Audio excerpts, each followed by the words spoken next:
કેમ છો વિદ્યાર્થી મિત્રો? મજામાં? આજે આપણે જોવા જઈએ તો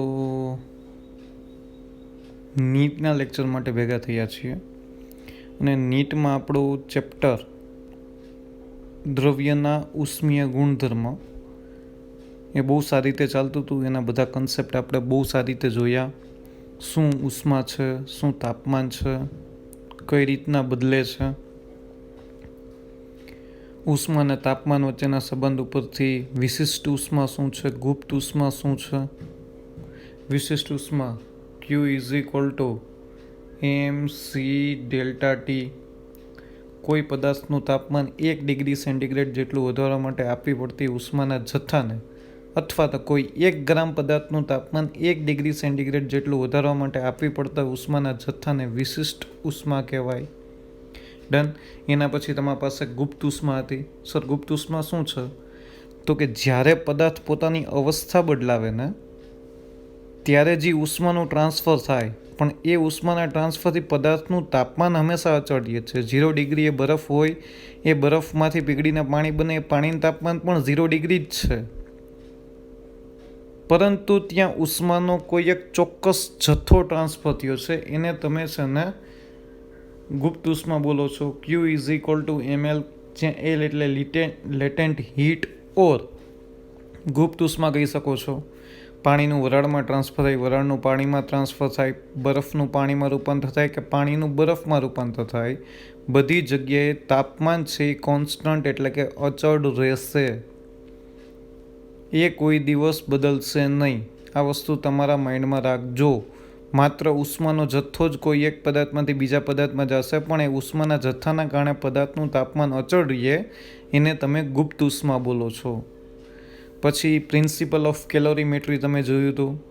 પ્રિન્સિપલ ઓફ કેલોરીમેટ્રી કે જેટલી ઉષ્મા આ મેળવે છે કોઈ એક પદાર્થ, કોઈ એક પાણીની અંદર બરફનો ટુકડો નાખો તો બરફ એ ઉષ્મા ગુમાવશે અને પાણી ઉષ્મા ગુમાવશે અને બરફ ઉષ્મા મેળવશે. તો પાણીએ ગુમાવેલી ઉષ્મા એ બરફે મેળવેલી ઉષ્માના જથ્થા બરાબર જ થાય. કારણ કે પાણી ઠંડુ પડશે, બરફ ગરમ થશે, એટલે બરફનું પાણીમાં રૂપાંતર થશે. એટલે આ હંમેશા યાદ રાખજો, આ વસ્તુ કોઈ દિવસ ના ભૂલાય કે આ જગ્યાએ નો લોસ ઓફ હીટ ટ્રાન્સફર. જ્યારે કોઈ પણ પદાર્થમાંથી હીટનું ટ્રાન્સફર થાય છે બીજા પદાર્થની અંદર, ત્યારે પ્રિન્સિપલ ઓફ કેલોરીમેટ્રી એવું કહે છે કે અહીંયા કોઈ પણ પ્રકારનો ઉષ્માનો વ્યય થતો નથી. જે પ્રિન્સિપલ ઓફ કેલોરીમેટ્રીમાં આવ્યું હતું. ત્યારબાદ આપણે મહત્ત્વના ટોપિક તરફ આવ્યા હતા, ઉષ્માનું પ્રસરણ. ઉષ્માનું પ્રસરણ તમે જોવા જાઓ તો કે સર ઉષ્મા વહન, વિકિરણ અને ઉષ્માનયન ઉપર ડિફાઇન કરે છે. ઉષ્માનયન. ડન. ઉષ્મા વહન, વિકિરણ અને ઉષ્માનયન. ઉષ્મા વહન માટે તમારી પાસે ઇક્વેશન હતું Q is equal to Ka T1 minus T2 upon L. Done. ઉષ્માનું transfer Q is equal to Ka T1 minus T2 upon L. 10 second હતું. જો તમારે કુલ સમય માટે શોધવું છે તો અહીંયા ગુણ્યા T કરી દો તો તમારી પાસે જવાબ આવી જાય. ઉષ્મીય અવરોધ L અપોન K ડિફાઇન થતું હતું. ઉષ્મીય અવરોધ R is equal two L upon Ka. આ વસ્તુ તમારા માઇન્ડમાં રાખજો, આ વસ્તુ ભૂલાય નહીં. કન્ફર્મ ડાઉટ આમાં જો શ્રેણીમાં જોડેલા છે બે સળિયા તો R ઇઝ ઇક્વલ ટુ સમતુલ્ય R1 પ્લસ R2, અને જો સમાંતરમાં છે તો 1 upon R is equal to 1 upon R1 plus 1 upon R2. આ વસ્તુ કોઈ દિવસ ભૂલાવી જોઈએ નહીં. ડન. ત્યાંથી આગળ જતા હતા સ્ટીફન બોલ્ટ્ઝમેનનો નિયમ આવતો હતો. વિકિરણ માટે સ્ટીફન બોલ્ટ્ઝમેનનો નિયમ E is directly proportional to T raised to 4. Done. E is directly proportional to T raised to 4. E is equal to sigma T raised to 4. Sigma એ સ્ટીફન બોલ્ટ્ઝમેનનો અચળાંક હતો. ડન. આ તમે એકમ ક્ષેત્રફળ દીઠ ફાઇન્ડ આઉટ કરી હતી. જો એકમ ક્ષેત્રફળ ના હોય તો તમે આમ પણ લખી શકો છો, કુલ ક્ષેત્રફળમાં સિગ્મા એ T raised to 4. આ બંને ઇક્વેશન સંપૂર્ણ કાળા પદાર્થ માટે છે. કારણ કે કાળા પદાર્થ માટે ઉત્સર્જકતા E બરાબર 1 હોય. જો એવું ના હોય તો તમે equation E is equal to sigma E A T⁴ લખી શકો છો. કારણ કે સંપૂર્ણ કાળા પદાર્થ સિવાયના કોઈ પણ પદાર્થ માટે ઉત્સર્જકતા હશે. કાળો પદાર્થ કોને કહેવાય એ પણ ત્યાં ડિફાઇન કર્યું હતું. ડન. તો આ વસ્તુ તમારા માઇન્ડમાં રાખજો. આ વસ્તુ કોઈ દિવસ ભૂલાવી જોઈએ નહીં. કન્ફર્મ. અને અહીંયા સ્ટીફન બોલ્ઝમેનનું તમારા પાસે સિગ્મા E એ કુલિંગ T⁴ માઇનસ TS⁴ કુલિંગનો નિયમ હતો. કારણ કે પરિસરમાં કોઈ એક પદાર્થ છે એ વિકિરણતા અનુભવે અથવા તો એનું રેડિયેશન થાય ને પરિસરનું તાપમાન અને પદાર્થનું તાપમાન જુદું જુદું છે, તો કુલ કેટલો ઉષ્માનો જથ્થો એમાંથી વ્યય પામતો હશે. તો તમે આ ઇક્વેશન મૂકો છો તો તમારી પાસે બધા જ આન્સર મળી જશે. ડન. કન્ફર્મ. ડાઉટ આમાં કોઈને? આટલી વસ્તુ મેં શોર્ટમાં આપણે જે થર્મલ પ્રોપર્ટીસની અંદર ભણેલા છીએ અને દ્રવ્યના ઉષ્મીય ગુણધર્મની અંદર એની ચર્ચા મેં કરી. હવે જે બાકી વધે છે એવા બે નિયમ, વિનનો સ્થળાંતરનો નિયમ અને ન્યૂટન્સ લો ઓફ કુલિંગ એટલે ન્યૂટનના શીતનનો નિયમ. બે લોની ચર્ચા કરીને એની ઉપર MCQ ડિફાઇન કરીને આપણે આ ચેપ્ટર આજે આપણે પૂર્ણ કરવાના છીએ. એના પછી થર્મોડાયનેમિક્સ સ્ટાર્ટ થશે. આ વસ્તુ તમારા માઇન્ડમાં રાખજો. તો ચાલો, તો વિનનો સ્થળાંતરનો નિયમ. વિનનો સ્થળાંતરનો નિયમ મેજોરિટી જોવા જાવ ને તો તરંગ લંબાઈ અને તાપમાન ઉપર ડિપેન્ડ કરે છે. કોની ઉપર? તરંગ લંબાઈ અને તાપમાન ઉપર ડિપેન્ડ કરે છે. તો કે સર શું છે? તો કે વિકિરણને અનુરૂપ તરંગ લંબાઈ એ તાપમાને તેની ઉર્જા, કારણ કે કોઈ એક પદાર્થ છે એ પોતાનામાંથી ઉર્જાનું ઉત્સર્જન કરતો હશે ત્યારે કંઈક ચોક્કસ તાપમાને કરતો હશે. ચોક્કસ તાપમાને કરતો હશે અને જે પોતાનામાંથી વિકિરણનું ઉત્સર્જન કરે છે એની તરંગ લંબાઈ, કારણ કે ચોક્કસ તાપમાન વધારો એમ વિકિરણતા છે ને અથવા તો રેડિયેશન વધતું જાય. તો આ કેટલી તરંગ લંબાઈવાળા વિકિરણનું ઉત્સર્જન કરે એટલે એ વિકિરણને અનુરૂપ તરંગ લંબાઈ અને એની ઉર્જા, એટલે એમ જોવા જાવ ને તો λm/T બરાબર કોન્સ્ટન્ટ હોય. અથવા તમે એમ કહી શકો કે ઉત્સર્જાતી તરંગ લંબાઈ એ તાપમાનના છે ને વ્યસ્ત પ્રમાણમાં હોય. આ બેટર છે. તાપમાન જેટલું વધારે તરંગ લંબાઈ એટલી ઓછી, તરંગ લંબાઈ જેટલી ઓછી એટલે આવૃત્તિ એટલી વધારે. તાપમાન જેટલું વધારે લ્યો ને પદાર્થનું એટલે એમાંથી છે ને ક્ષ કિરણો, ગામા કિરણો એવા પદાર્થના વિકિરણોનું ઉત્સર્જન થાય, જે આપણી માટે હાનિકારક છે. એની તરંગ લંબાઈ નાની છે પરંતુ એની આવૃત્તિ મોટી છે. જેમ તાપમાન ઓછું એમ તરંગ લંબાઈ વધારે. વધારે તરંગ લંબાઈ એટલે તમારી પાસે રેડિયો તરંગો, માઇક્રો તરંગો, દ્રશ્ય પ્રકાશ એ બધા તરંગોનું ઉત્સર્જન થાય એ પદાર્થ દ્વારા. ડન. એટલે આ વસ્તુ તમારા માઇન્ડમાં રાખજો કે એ પદાર્થનું તાપમાન જો વધારવામાં આવે તો એમાંથી છે ને વધારે આવૃત્તિવાળા વિકિરણોનું ઉત્સર્જન થાય. પણ એની તરંગ લંબાઈ કેવી હોય? તો કે ઓછી હોય. ઓછી તરંગ લંબાઈ અને વધારે આવૃત્તિ, કારણ કે તરંગ લંબાઈ અને આવૃત્તિ બંને એકબીજાના વ્યસ્ત પ્રમાણમાં છે. આ વસ્તુ ભૂલાવી જોઈએ નહીં. આ વસ્તુ તમારા માઇન્ડમાં રાખજો. ડન. કન્ફર્મ. ચાલો કે ગુડ. અહીંયા તમે સમપ્રમાણતા કાઢો તો કોન્સ્ટન્ટ મૂકવું પડે, તો λm ઇઝ ઇક્વલ ટુ અચળના છેદમાં T. તો તમે એમ કહી શકો λmt બરાબર અચળ લખી શકો ને. λmt is equal to constant, અથવા તો તરંગ લંબાઈ એ તાપમાનના વ્યસ્ત પ્રમાણમાં છે. આ કોન્સ્ટન્ટને વિનનો અચળાંક કહેવાય છે. એનું મૂલ્ય 2.9 × 10⁻³ મીટર કેલ્વિન છે. 2.9 × 10⁻³ મીટર કેલ્વિન છે. ડન. આ વિનનો સ્થળાંતરનો નિયમ થયો. આની જેવો જ ઉષ્માનયન માટે તમારી પાસે ન્યૂટન્સ લો ઓફ કુલિંગ છે, એટલે કે ન્યૂટનના શીતનનો નિયમ. કોઈ એમ કહે છે પદાર્થના ઠંડા પડવાનો દર. પદાર્થ ઠંડો કેટલો પડે છે એ પદાર્થ અને વાતાવરણના તાપમાનના તફાવતના સમપ્રમાણમાં હોય છે. પદાર્થના અને વાતાવરણના, અહીંયા તાપમાન ઉમેર દેજો, તાપમાન ખાઈ ગયો, તાપમાનના તફાવતના સમપ્રમાણમાં હોય છે. પદાર્થનો ઉષ્મા ગુમાવવાનો દર, ઠંડો પડે છે એટલે પદાર્થ ઉષ્મા ગુમાવે છે, એ કોના સમપ્રમાણમાં હોય છે? તો કે પદાર્થનું તાપમાન અને પરિસરનું તાપમાન, અથવા તો એમ કહેવાય કે વાતાવરણના તાપમાનના તફાવતના સમપ્રમાણમાં હોય છે.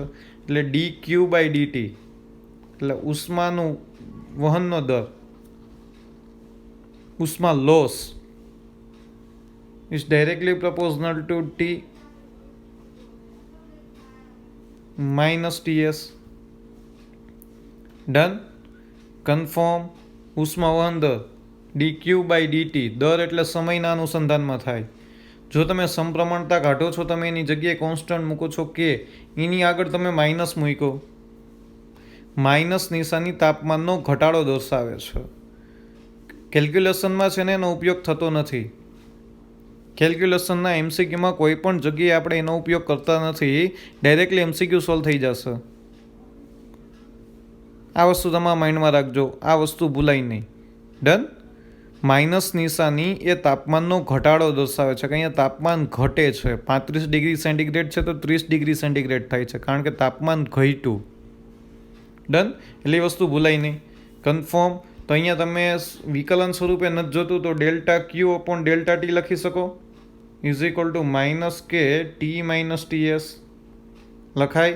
તો અહીંયા T2 minus T1 upon delta T is equal two minus કે ટી માઇનસ ટીએસ. સર ક્યુની જગ્યાએ ટી આવી ગયું, કારણ કે ક્યુ છે ને એ ટીના સમપ્રમાણમાં છે. હું ક્યુની જગ્યાએ અથવા તો Q2 માઇનસ Q1 છે એની જગ્યાએ હું T2 માઇનસ T1 લખી શકું છું.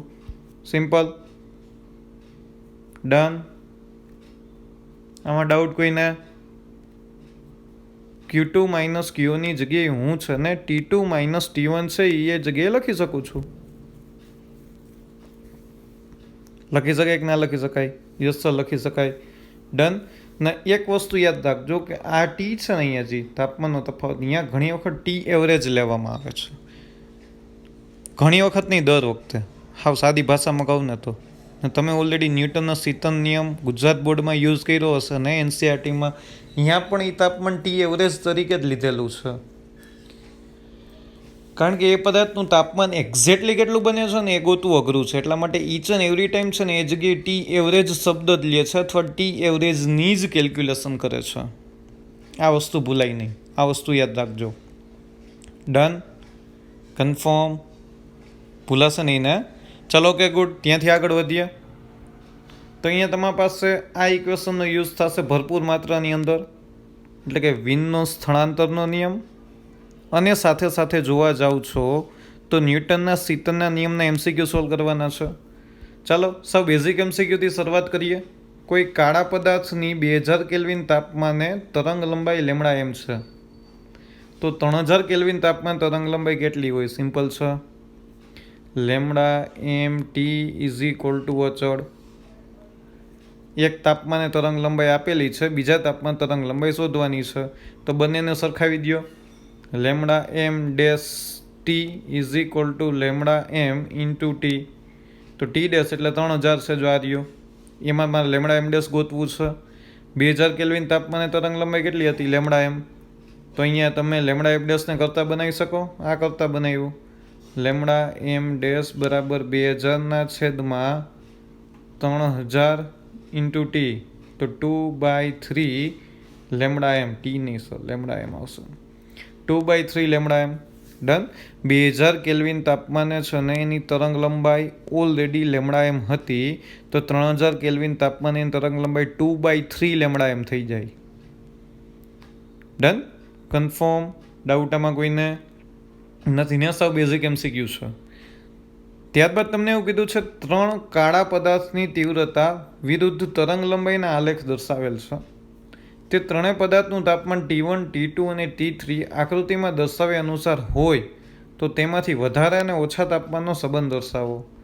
તમારે અહીંયા ગ્રેટર ધેન લેસ ધેનનો સંબંધ દર્શાવવાનો છે. ડન. તો અહીંયા તમારી પાસે આકૃતિ કંઈક આવી છે, આલેખ. તીવ્રતા વિરુદ્ધ તરંગ લંબાઈનો આલેખ છે. આ લેમડા 1 તરંગ લંબાઈ, લેમડા 2, લેમડા 3. લેમડા 1 તરંગ લંબાઈને અનુરૂપ T1 તાપમાન, લેમડા 2 તરંગ લંબાઈને અનુરૂપ T3 તાપમાન અને લેમડા 3 તરંગ લંબાઈને અનુરૂપ T2 તાપમાન છે. તો અહીંયા તમને ખબર છે કે અહીંયા લેમડાનો સંબંધ કઈ રીતના છે? Lambda 1 is greater than lambda 2 is greater than lambda 3.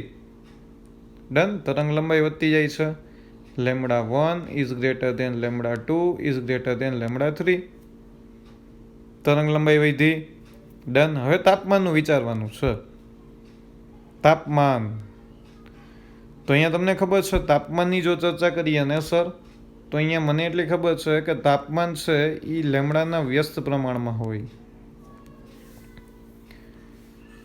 તો કે યસ લેમડાના વ્યસ્ત પ્રમાણમાં હોય. જેની તરંગ લંબાઈ વધારે, સોરી આ સંબંધ ખોટો લખ્યો મેં, ભૂલ થઈ ગઈ. લેમડા 1 સૌથી નાનું છે, લેમડા 1 સૌથી નાનું છે, પછી લેમડા 2, લેમડા 3, એટલે lambda 1 is less than lambda 2 is less than lambda 3. હવે બરાબર છે, ડન. કારણ કે લેમડા 1 આમ જાઓ એમ વધતું જાય કે ના વધતું જાય, આ રીતના જાઓ એમ વધતું જશે લેમડા. તો લેમડા 1 સૌથી નાનો, એના કરતાં લેમડા 2 મોટો, એના કરતાં લેમડા 3 મોટો. તો અહીંયા તમને ખબર છે T is inversely proportional to lambda થાય. જેનો લેમડા ઓછો હોય એનું તાપમાન વધારે હોય. તો સૌથી ઓછો લેમડા કોનો છે? લેમડા 1.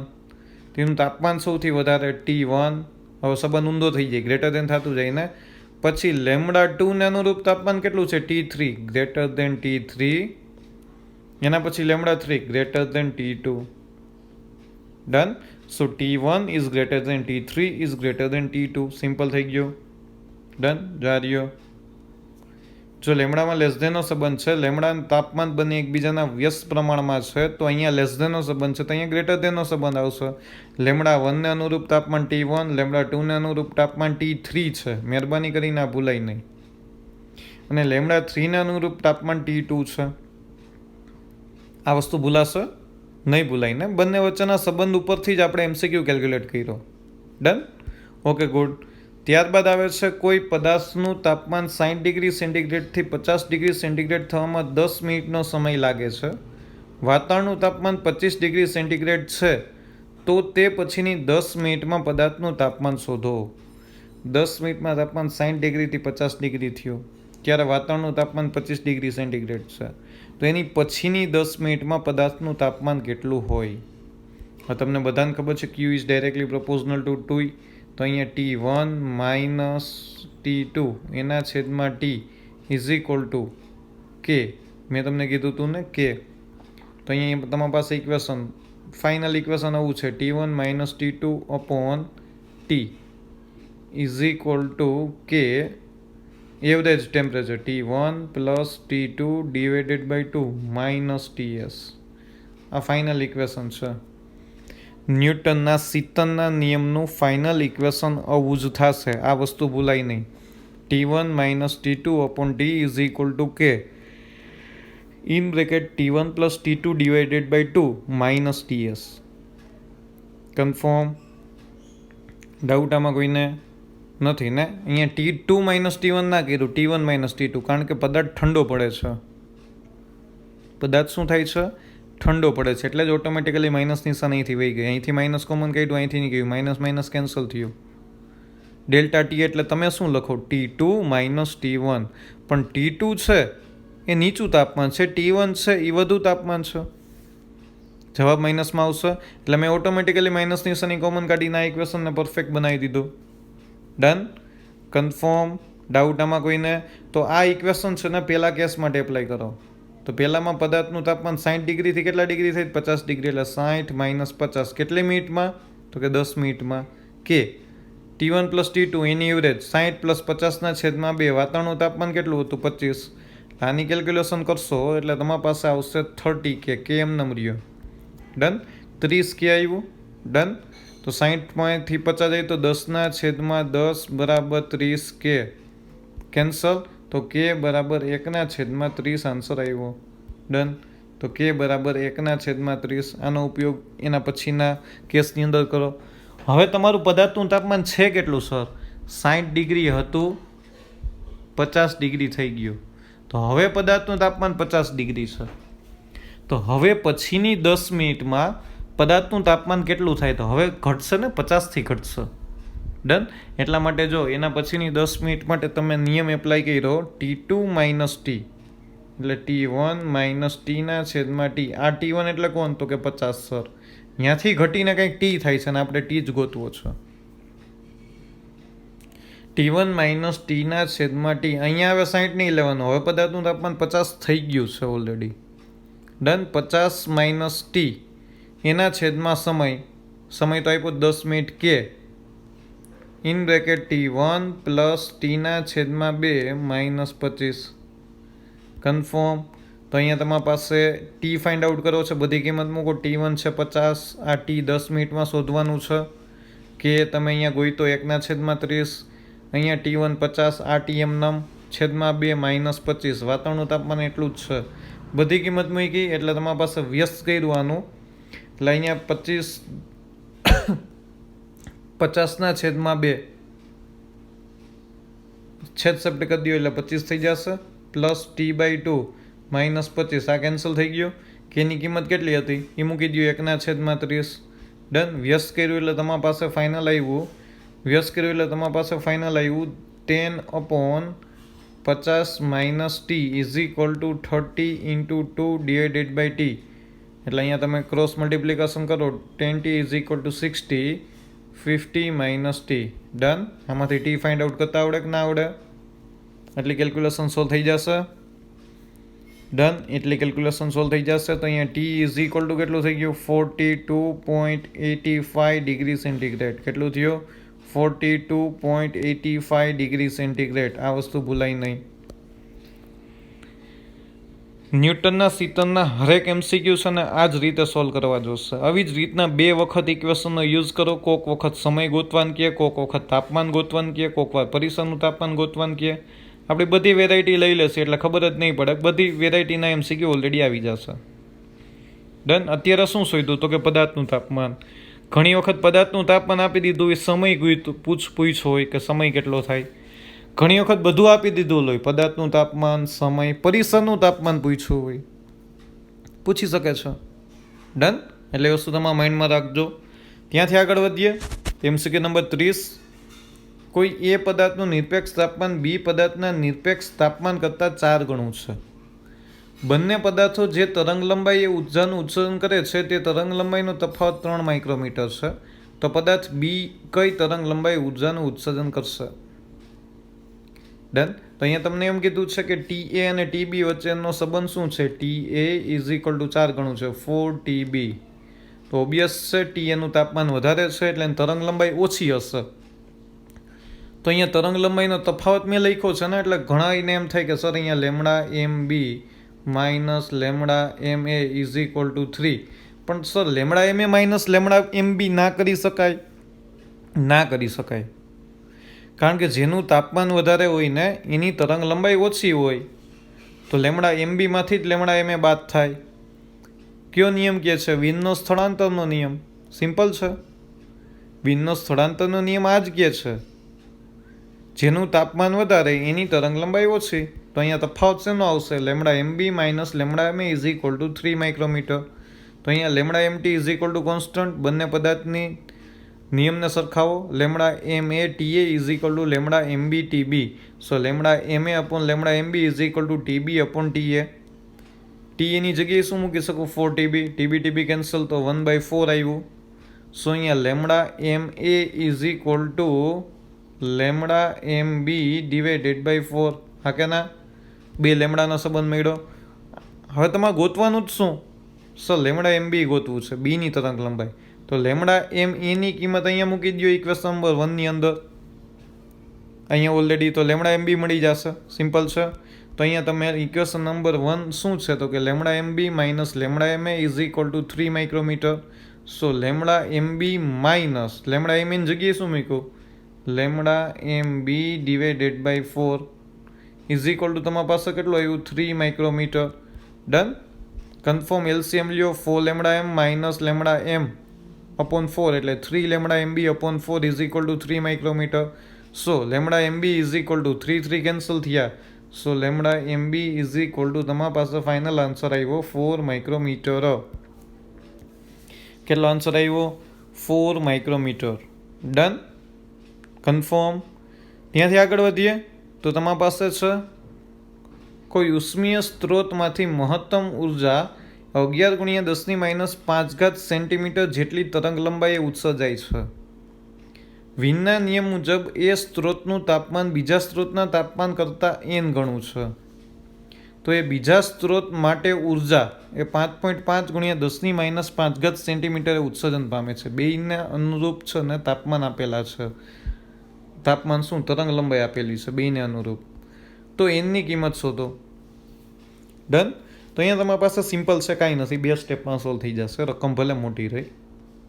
અહીંયા તમારી પાસે lambda M T is equal to constant હોય તો આને આમ સરખાવી શકું, lambda 1 m1 t1 is equal to lambda m2 t2 લખી શકું. યસ સર લખી શકો. લેમડા m1 11 ગુણ્યા 10 ની -5 ઘાત t1 ઇઝ ઇક્વલ ટુ 5.5 ગુણ્યા 10 ની -5 ઘાત t2. ડન. તો અહીંયા સોલ્યુશન કરો તો અહીંયા t1 is equal two 1/2 t2 આવે. સિમ્પલ છે. તો આને આમ લખી શકું, તાપમાન T1 ને T2 બે એકબીજાના સમપ્રમાણમાં આમ લખો, સમપ્રમાણતા કાઢો એટલે અચળાંક n આવે. તો n ની કિંમત કેટલી મળી? 1/2. સિમ્પલ. આને આમ લખી શકું, T1 is directly પ્રપોઝનલ two T2, પ્રપોઝનાલિટી કાઢો એટલે અચળાંક મૂકવો પડે નહીં. અચળાંક T1 is equal two n T2 આવ્યું. તો n તમારી પાસે છે કેટલું? તો કે 1/2. તાપમાન T1 એ T2 કરતાં n ગણું વધારે છે. કેટલા ગણું વધારે છે? n ગણું વધારે છે. એટલા માટે તમારા પાસે અહીંયા ફાઇનલ આન્સર આવ્યો એનના ફોર્મની અંદર 1/2. ડન. એનના ફોર્મની અંદર તમારા પાસે આન્સર કેટલો છે? 1/2. ચાલો ડન. કન્ફર્મ. સાવ ઇઝી છે ને? ચાલો એના પછી એમ કહે છે કે પ્રયોગો પરથી સાબિત થાય છે કે સોલાર વિકિરણની દ્રશ્ય પ્રકાશમાં મહત્તમ તીવ્રતા 480 નેનોમીટર તરંગ લંબાઈ માટે છે. તો સૂર્યની સપાટીનું તાપમાન ગણો. શું ગણવાનું છે? તો કે સર સૂર્યની સપાટીનું તાપમાન ગણવાનું છે. તો ચાલો ગણીએ. વીનનો અચળાંક આપેલો છે સાવ સહેલું, એક જ સ્ટેપમાં. તરંગ લંબાઈ આપી છે, તાપમાન ગોતવાની છે, વીનનો નિયમ યુઝ કરો, વાત થઈ પૂરી. Lambda M T is equal to constant, કોન્સ્ટન્ટમાં બી એટલે કે વીનનો અચળાંક. તો અહીંયા ટી ઇઝ ઇક્વલ ટુ બીના છેદમાં લેમડા મેક્સ. બીની કિંમત શું છે? 2.88 ગુણ્યા 10 - 3 ઘાત એના છેદમાં 2.88 ગુણ્યા 10 - 3 ઘાતના છેદના 480 ગુણ્યા 10 - 9 ઘાત. ડન. અહીંયા સોલ્વ કરશો એટલે ફાઇનલ આન્સર આવશે 6000 કેલ્વિન. કેટલો આવ્યો? ફાઇનલ આન્સર આવ્યો તમારા પાસે 6000 કેલ્વિન. ડાઉટ આમાં કોઈને? ડાઉટ નથી ને? એટલે આ વસ્તુ તમારા માઇન્ડમાં રાખજો, આ વસ્તુ ભૂલાય નહીં. ડન. કન્ફર્મ. Okay good. એના પછી તમારી પાસે નીચેનામાં વીએમ, ન્યુ એમ વિરુદ્ધ ટી, ન્યુ એટલે ફ્રીક્વન્સી, ના આલેખોમાંથી સંપૂર્ણ કાળા પદાર્થનો આલેખ શોધો. જ્યાં ન્યુ એટલે આવૃત્તિ છે, ટી એટલે નિરપેક્ષ તાપમાન છે. તો અહીંયા વીનનો સ્થળાંતરના નિયમમાંથી તમે ન્યુનો સંબંધ મેળવી શકો ને, કારણ કે એમ તરંગ લંબાઈનો સંબંધ છે. Lambda M T is equal to તમારી પાસે બી છે કોન્સ્ટન્ટ. લેમડા એમની જગ્યાએ સી ન્યુ એમ લખી શકું, T is equal to B. તો અહીંયા તમે C upon nu M into T is equal to B. તો ન્યુ એમને કરતાં બનાવો તો C upon B into T થાય કે ના થાય? જો આ રહ્યું અહીંયા. ડન. તો તમારે કેના વિરુદ્ધ કેનો આલેખ જોઈ છે? આવૃત્તિ વિરુદ્ધ તાપમાનનો આલેખ. આ તો અચળ છે. તો બેની ઘાત કેટલી છે? જુઓ તો 1 ઘાત છે. એટલે મેં તમને કીધું હતું ઘાત 1 હોય તો ગ્રાફ કેવો આવે? સુરેખા આવે. કેવો આવે? સુરેખા આવે. આ વસ્તુ ભૂલાય નહીં. y is equal two mx plus C થઈ ગયું ને? y is equal two mx plus C, આંતર છે 0. x ઉપર ટી તાપમાન છે, y ઉપર ન્યુ એમ છે. એમ એટલે તેનો ઢાળ કેટલો આવ્યો? તો કે c/b. આમ પણ પૂછી શકે, ન્યુ એમ વિરુદ્ધ ટીના આલેખમાં સંપૂર્ણ કાળા પદાર્થ માટેનો આલેખનો ઢાળ કેટલો? તો કે c/b. ડન. કન્ફર્મ. અહીંયા ઘાત 1 છે, અહીંયા ઘાત 1 જ હોય કે ના હોય? y is equal two mx plus સીની અંદર આપણે એ શીખાતા ઘાત 1 અને 2 હોય, 1 અને -1 હોય. તો અહીંયા આલેખ કેવા આવે એ આપને બહુ સારી રીતે ખબર છે. ડન. તો અહીંયા તમારી પાસે સ્ટ્રેટ લાઇન આવશે. ત્યારબાદ તમારી પાસે છે કોઈ ચાનો કપ 65.5 ડિગ્રી સેન્ટીગ્રેડથી 62.5 ડિગ્રી સેન્ટીગ્રેડ 1 મિનિટમાં થાય છે. ત્યાં રૂમનું તાપમાન 22.5 ડિગ્રી સેન્ટીગ્રેડ છે. ત્યારે એને કીધું કે રૂમનું તાપમાન કંઈ કેટલું છે?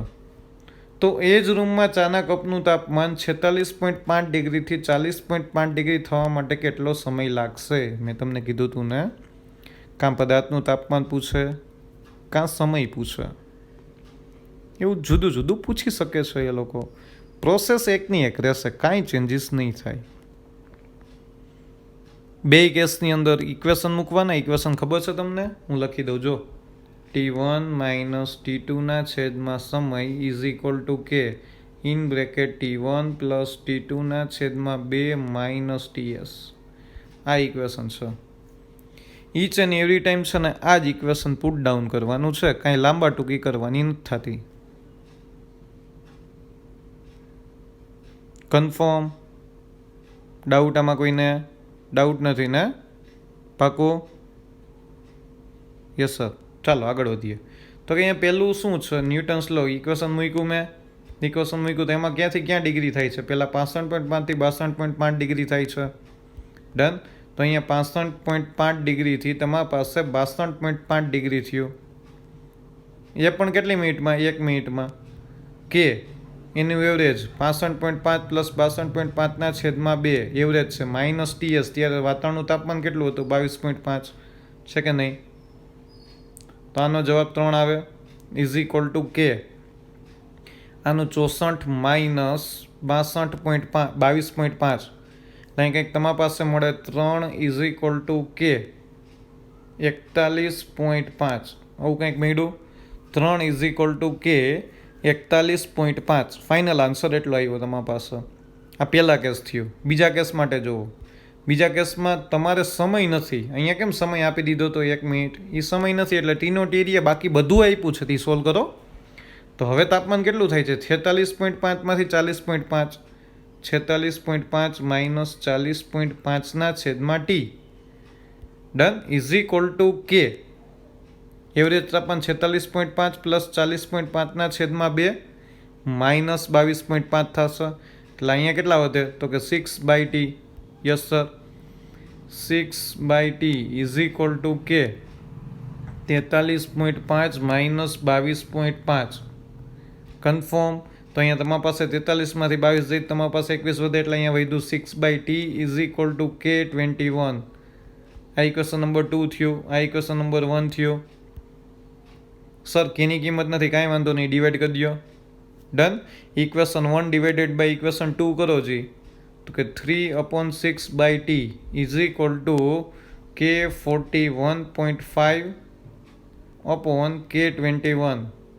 ડન. છેદનો છેદ અંશમાં જાય એટલે T/2 ઇઝ ઇક્વલ ટુ 2 થાય. 21 ગુણ્યા 2 કરો એટલે 41.5 મળે. 21 દુ 42 થાય પણ એપ્રોક્સિમેટલી આપણે 2 લીધું છે. ડન. કન્ફર્મ? એપ્રોક્સિમેટલી જ આન્સર આવશે એટલે T ઇઝ ઇક્વલ ટુ તમારા પાસે કેટલો આવશે? 4 મિનિટ. આ વસ્તુ યાદ રાખજો, ભૂલાય નહીં. એટલે મેં જોઈએ એપ્રોક્સિમેટલી 2 લીખું છું. પ્રોસેસ એકની એક છે ન્યૂટનના સિત્તરના નિયમમાં. કાંઈ લાંબા ટૂંકું કરવાનું જ નથી તમારે. શું પ્રોસેસ છે સર? પ્રોસેસ એકની એક. કઈ? તો કે સર પહેલી વખત પહેલાં ડેટા મૂકો, એમાં જે અધૂરી કિંમત ના હોય જે પણ હોય એ મૂકી દો. પછી પાછું એનું ઇક્વેશન મૂકો. એમાં કંઈક શું શોધવાનું કીધું જે અનનોન રહેશે, કાં એ બેને ડિવાઈડ કરો, કાં પહેલાંમાંથી કેની કિંમત મળશે બીજામાં મૂકો. એવું કંઈક થશે એટલે ઓટોમેટિકલી સમ સોલ્વ થશે. આવો સેમ ટુ સેમ સમ હું તમને હોમવર્કમાં આપું છું. સેમ ટુ સમ સમય જ ગોતવાનો છે. કોઈ ઠંડા પ્રવાહીના વાસણમાં 80 ડિગ્રી સેન્ટીગ્રેડથી 70 ડિગ્રી સેન્ટીગ્રેડ થવામાં 2 મિનિટનો સમય લાગે છે. જો વાતાવરણનું તાપમાન 30 ડિગ્રી સેન્ટીગ્રેડ હોય તો આ જ પ્રવાહીને આ જ વાતાવરણમાં 60 ડિગ્રીથી 50 ડિગ્રી તાપમાન થવામાં કેટલો સમય લાગે અથવા તો લાગતો સમય શોધો. ઇન ટર્મ્સ ઓફ સેકન્ડ શોધવાનો છે. અહીંયા સમય મિનિટમાં આપ્યો છે.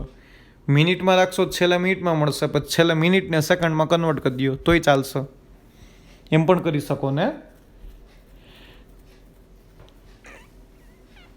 છેલ્લા મિનિટને સેકન્ડમાં કન્વર્ટ કરી દો, એનાથી આપણે કોઈ ફેર નથી પડતો. એ બરાબર જ છે. એટલે આ વસ્તુ તમારા માઇન્ડમાં રાખજો, આ વસ્તુ ભૂલાય નહીં. કન્ફર્મ?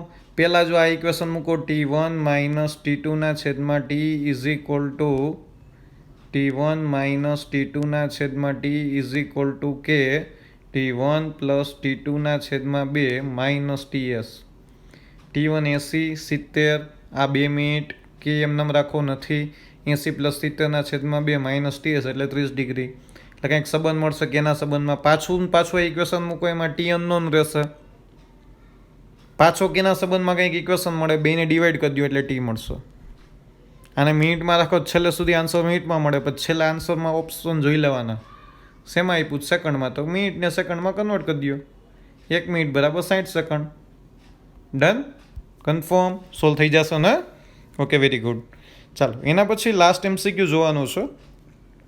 એમસીક્યુમાં તમને એમ કીધું છે, ઉનાળા દરમિયાન કોઈ પિઝાને, અરે સર લોકડાઉનમાં પિઝા ક્યાં યાદ કર્યા તમે? ઉનાળા દરમિયાન કોઈ પિઝાને 91 ડિગ્રી સેન્ટીગ્રેડથી 79 ડિગ્રી સેન્ટીગ્રેડ થવામાં 2 મિનિટનો સમય લાગે છે, ત્યારે ઓરડાનું તાપમાન 25 ડિગ્રી સેન્ટીગ્રેડ છે. સમજો શું પૂછ્યું છે જોજો. હવે તે જ પિઝાનું તાપમાન શિયાળા દરમિયાન 91 ડિગ્રી, એ જ તાપમાન 79 ડિગ્રી થવામાં કેટલો સમય લાગશે, ત્યારે ઓરડાનું તાપમાન 5 ડિગ્રી સેન્ટીગ્રેડ છે. ઓરડાનું તાપમાન બદલી ગયું. અત્યાર સુધીની જે પ્રોસેસ હતી એમાં ઓરડાનું તાપમાન એમનેમ રહેતું હતું. આ જ સમજવાનું છે. ડન? હું પ્રોસેસમાં કાંઈ બદલાવ નહીં કરું, જેમ છે ને એમનેમ ચાલ્યો જઈશ. ચાલો ડન. ઇક્વેશન છે? Yes sir. T1 - T2 છે sir. 91 79 2 minute. Done. 91 - 79 divided by 2 is equal to K 91 + 79 divided by 2 -25. Done. એટલે અહીંયા શું થયું? 12/2 મિનિટ ઇઝ ઇક્વલ ટુ કે અહીંયા વધે 60 ડિગ્રી સેન્ટીગ્રેડ. ઇક્વેશન નંબર 1 કહી દીધો. Yes sir. બીજો કેસ આવ્યો, પણ અહીંયા સમય 2 મિનિટ હતો, સમય તો શોધવાનો છે, એટલે 91 - 79 ટી એમનમ, કે એમનમ 91 + 79 છેદમાં 2. અહીંયા 25ની જગ્યાએ વાતાવરણનું તાપમાન કેટલું થઈ ગયું? 5 થઈ ગયું. આ ઉનાળા દરમિયાન હતું, આ શિયાળા દરમિયાન હતું. ઉનાળા દરમિયાન આમાંથી એટલું જ તાપમાન ઘટતું હતું, શિયાળા દરમિયાન આમાંથી એટલું જ તાપમાન ઘટતું હતું, પણ ઓરડાના તાપમાનમાં કંઈક મોટો ડિફરન્સ હતો. તો અહીંયા તો એમનામ આવશે 12 છે, અહીંયા 2 છે, તો અહીંયા 12 છે અને છેદમાં ટી છે. સિમ્પલ. તો કે × 80 ડિગ્રી સેન્ટીગ્રેડ. ડન? એટલો જ ચેન્જ છે. કન્ફર્મ? તો મારે ટી શોધવો છે, મળી જાય કે ના મળી જાય સર? અરે ડિવાઈડ કરી દો sir. Equation 1 divided by equation 2 કરો એટલે ડાયરેક્ટ જવાબ આવશે. Equation 1 divided by equation 2, 12 cancel. So અહીંયા તમારી પાસે T/2 ઇઝ ઇક્વલ ટુ 60/80. 20 તેરી 60, 20 ચોક 80, 3/4. એટલે અહીંયા 2, એટલે T બરાબર 3/2 મિનિટ આન્સર આવ્યો. ડન? 3/2 મિનિટ. જો તમારી પાસે સેકન્ડમાં પૂછ્યું હોય તો ગુણ્યા 60 કરી દેવાના. ડન? કન્ફર્મ? ડાઉટ આમાં કોઈને નથી ને? ડાઉટ? એટલે આ વસ્તુ યાદ રાખજો. વાતાવરણનું તાપમાન છે ને એ બદલાયું, પરિસરનું તાપમાન ચેન્જ કર્યું, બાકી બધું એમનેમ રાખ્યું. ડન? કન્ફર્મ? ડાઉટ આમાં? આ જ રીતે ન્યૂટનના સૂત્રના એમસીક્યુ પૂછાય છે. આના કરતાં વધારે વેરાયટી તમારી પાસે છે જ નહીં, અને વિનના સ્થળાંતરના નિયમની પણ આના કરતાં વધારે વેરાયટી તમારી પાસે છે જ નહીં. આમાં કંઈક ફેરવા રાખશે. ડન? કન્ફર્મ? આ સાથે આપણે દ્રવ્યના ઉષ્મીય ગુણધર્મો પૂરું કરીએ છીએ. આના પછીના લેક્ચરથી થર્મોડાયનેમિક્સ સ્ટાર્ટ થશે. થર્મોડાયનેમિક્સ શૂન્ય ક્રમનો નિયમ, પ્રથમ ક્રમનો નિયમ, દ્વિતીય ક્રમનો નિયમ, અને છેલ્લે કાર્નોટ એન્જિન અને રેફ્રિજરેટર. એની ઉપરથી આપણે એમસીક્યુ કેલ્ક્યુલેટ કરવાના છે. ઓકે, ચાલો. આઈ હોપ કે બધા સાથે હશો, રેગ્યુલર હશો એવી આશા રાખું છું. બરાબર છે? થોડીક વધારે મહેનત કરજો હવે. ડન? કારણ કે સ્કૂલ ખુલે ત્યાં તમે બધા સાથે હોય ને એવી આશા સાથે તમે આવો એવી હું આશા રાખું છું. Done? Confirm? Okay, very good. કાંઈ પણ ડાઉટ હોય તો તમારો કોન્ટેક્ટ કરી શકો છો. ચલો, નેક્સ્ટ લેક્ચરમાં પાછા મળીએ. Thank you very much. Stay home, stay safe.